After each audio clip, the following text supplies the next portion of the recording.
Tingin ko eto na yung time para sabihin sa inyong lahat and to tell the world that I'm not straight. I am bi.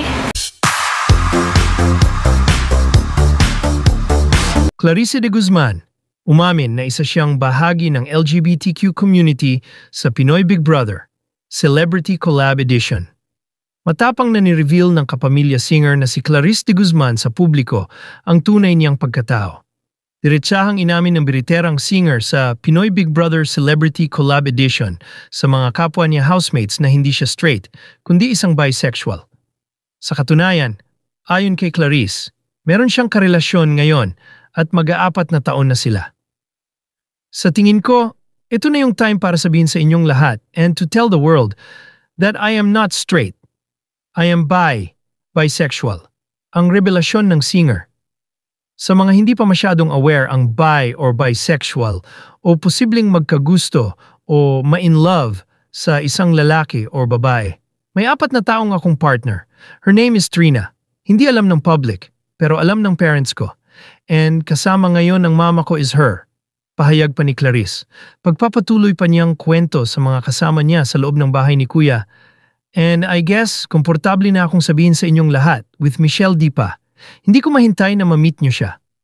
Ibinahagi ni Clarice ang kanyang pag-come out sa isang task na pinamunuan ng house guest na si Michelle D.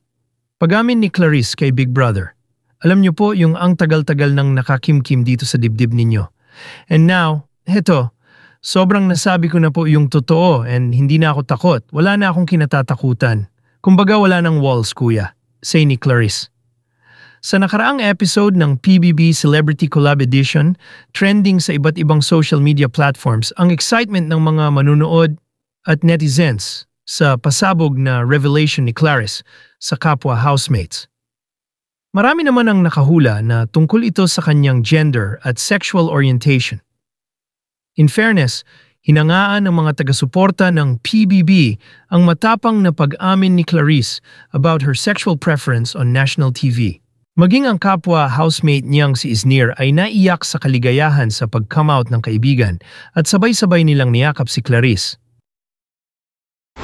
Tingin ko eto na yung time para sabihin sa inyong lahat and to tell the world that I'm not straight. I am bi. Yung kinakwento ko sa inyo na may 4 years akong partner. Love you, Mom. Yes, I have a partner for 4 years. Her name is Trina. Love wins. Love wins.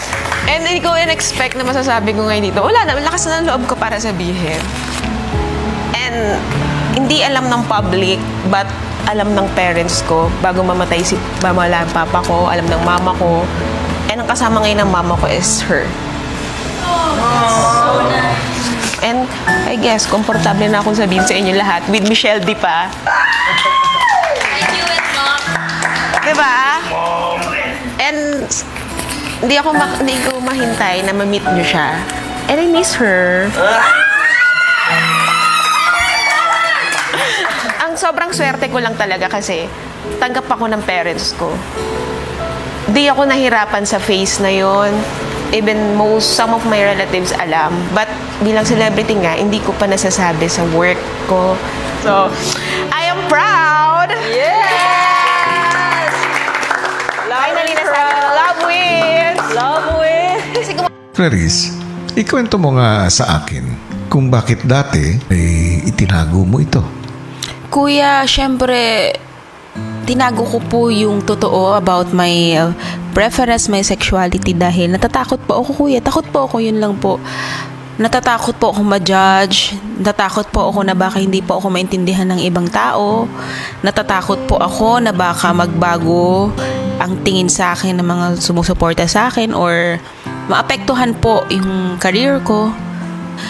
4 years po yun, ilang years na tinago ko and parents ko po alam naman na po. Kumbaga public people or mga taong kasama ko sa work, sa industry na lang po ang siguro hindi nakakaalam and I think this is the best time po, Kuya. Ano ang halaga para sa iyo na maging malaya? Napakasarap po sa pakiramdam na ito pala yung feeling po ng malaya. Kumbaga free. Wala akong iniisip na po ngayon, kuya, kundi finally, nasabi ko na naging bukas na po ako sa lahat ng tao. Ang sarap po sa pakiramdam na dito sa mga kasama ko pong housemates kanina. Tutuwa po sila na sabi nila napakatapang ko daw.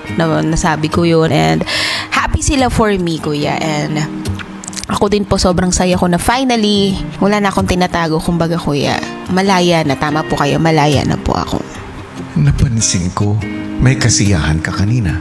Apa, kuya?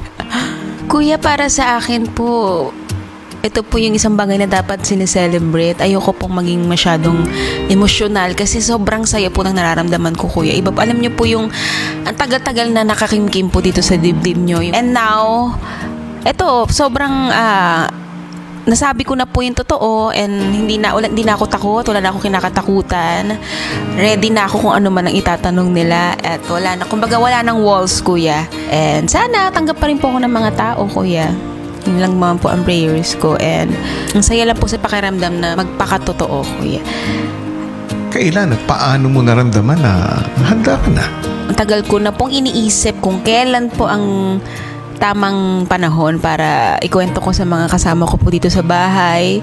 And nung nakita ko po si Michelle D, parang ko, oh my God, parang naisip ko, is this a sign?